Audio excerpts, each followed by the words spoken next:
আমার তো গাছে লিখবো। আরে ভাই 100 তোমারটার কি খবর?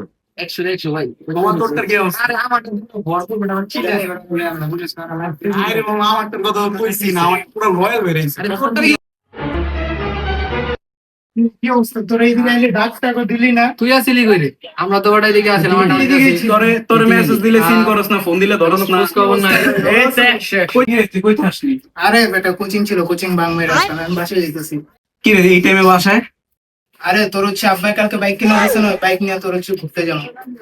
এই মিয়া পড়ালা না পেলে কেমনি কি করবা? খালি বাইক দিয়ে বলে হইব মিয়া? হ্যাঁ ঠিক বুঝিস বেটা। আমার কি বাপের টাকা পয়সা অবস্থা রে? এমন থাকলে 7 জন বয়ে বয়ে খেতে পারিস। বেটা আমাদের সবই আছে। আচ্ছা দেনে তো সবই আছে না মামা? আইরে এত বড় লোক, টাকা। এত টাকা বড় লোক বেটা। তো তুজমো খাইতে পারবো না? আরে বেটা ভাও দেখছ না, আইফোন আছে, বাসায় গাড়ি আছে, আবার কালকে বাইক কিনা দিছে, বাসায় বাড়ি টাড়ি আছে, আমার কিসের অভাব কম? তোর কোনো কিছুর কমতি নাই।